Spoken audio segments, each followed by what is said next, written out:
Do you struggle to find consistency when it comes to sending your emails? You're not alone. In fact, this is something I hear from business owners all the time. Before we dive into how to get consistent with your emails, let's first discuss why you should be consistent. Say you meet someone at a networking event. You have a really great conversation, you connect really well, so you swap information. Then 6 months goes by and you haven't communicated at all. But it's not on purpose. You have no bad feelings towards each other, just you both got busy. Life is lifing. In fact, you've kind of forgotten about this encounter at all. But suddenly, this person comes back into your life and asks you for a favor. They have a shiny, new, amazing offer. Will you buy it? I mean, maybe. Maybe that connection that one time you met with this person is that great, and you would.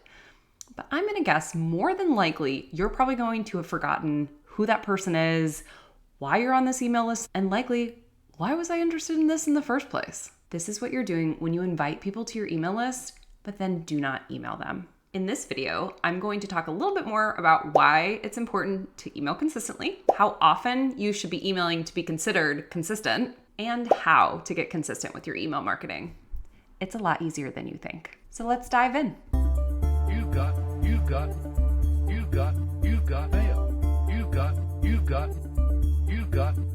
mail.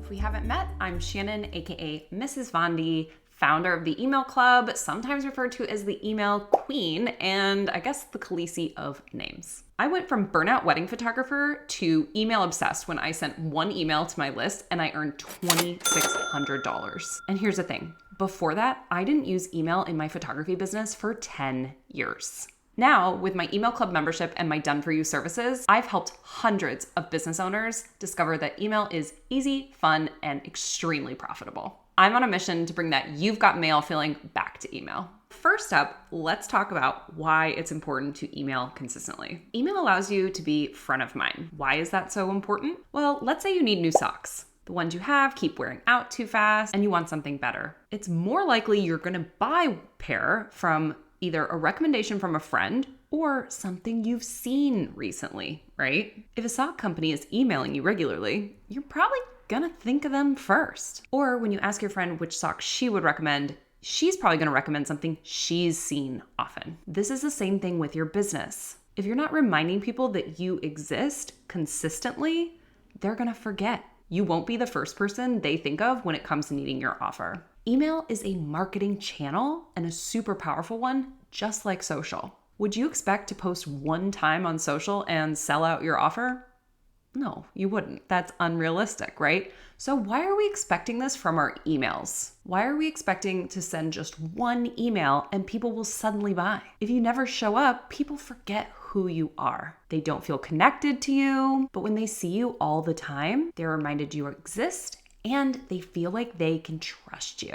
And finally, email allows you to have omnipresence marketing. That is if you're using another marketing channel. Why this is so powerful is our attention spans as humans keeps diminishing. I think it's actually lower than a goldfish right now. But it's said that buyers need to see something a minimum of 7 times before they purchase. I actually think that number is quite a bit higher these days. Email is another channel you can use to be one of your 7 times, and there's no algorithm to fight, which is a win in my book. Now, there are times that you could have a slower strategy when it comes to your emails. For instance, one of my members inside the Email Club membership was telling us that she is booked until 2026. I told her she probably doesn't need to be emailing her clients regularly because they're already really warmed up, probably from her using another social channel. They already know she is the go-to person when they need her services. But I did recommend that she could use email marketing in a different way. Perhaps she could explore offering education, creating a course someday, and she can start building her email list now full of those subscribers. So when it comes time to sell, she has a list of hot and ready to buy subscribers. This is actually true in my own photography business. I find that my clients are already pretty warm and I don't need to continually nurture them using email. Okay, so now that we know why we want to stay consistent, let's talk about how to get consistent. The first thing you're going to want to do is determine your frequency. How often can you realistically commit to emailing your list? Now, I recommend emailing once a week. I know that might sound crazy. I know you're busy, but once a week is only 4 emails a month. However, if that feels impossible to you, can you do every other week or once a month? I really wouldn't recommend emailing less than once a month because people are going to forget who you are. However, if you fall off the email train, that's okay. You can always get back on and pick up where you left off. And a little disclaimer here for you. I think collecting emails is better than not. So even if you don't think you can find a frequency right now, although I challenge you to give it a try, don't allow that to deter you from at least collecting email addresses. When you find you are ready to sell something to that list, you will want to do what is called a re-engagement campaign. I'm sure I'll have a video on that for you soon, and or a strong nurture strategy to get that list warmed up again and remembering who you are. Now that you know your frequency, let's pick the day of the week you're going to send your emails. You can base this on your audience, but I recommend just picking what works well for you and what will allow you to get it done. For instance, I send my emails on Fridays at 8 a.m. This way I know on Thursday I need to block out time so that I can write my email. Also, telling my subscribers to know when to expect from me gives me a level of accountability to actually get it done. Another way to stay consistent with your emailing is to keep it simple.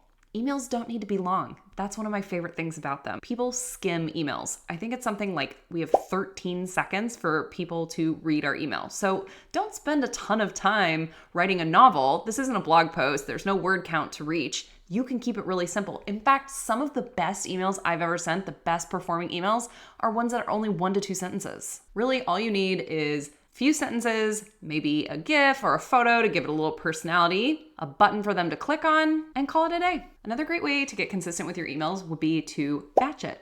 So I'll be honest, I'm not a great batch worker. It just, for some reason, doesn't seem to work with my brain. However, I know tons of people who are, and maybe you're one of them. Remember that 1 email a week is only 4 a month. So you could absolutely sit down at the beginning of the month, write out all your emails, schedule them, and bing, bang, boom, you're done. I often get asked how I get so much done.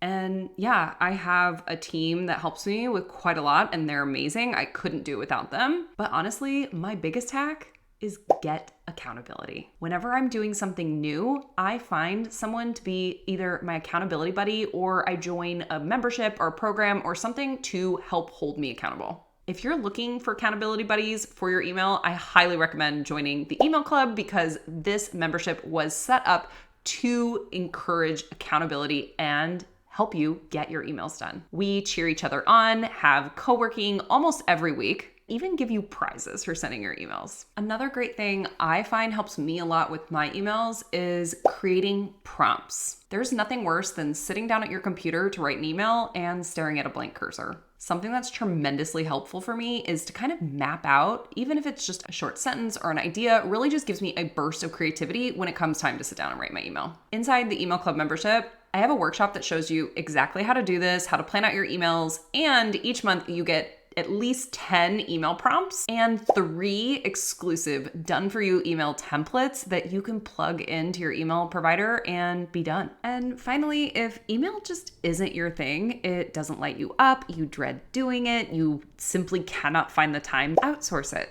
There's a lot to do in business, and we can't do it all alone. There's a reason big successful companies have so many employees. They require a team of people doing tons of different jobs to get it done. Again, if email marketing just doesn't light you up, my team and I love it. We eat, breathe, and sleep email. It is my favorite subject. So if getting email marketing off your plate so that you can actually focus on the things you do love to do and that do light you up, we would love to help you out.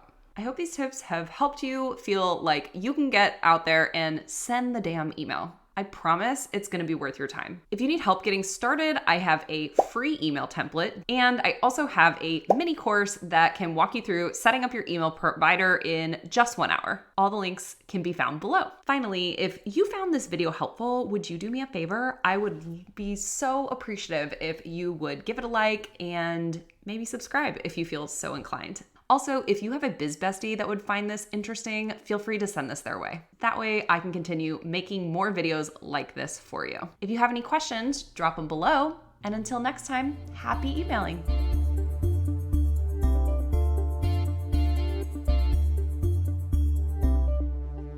You've got mail.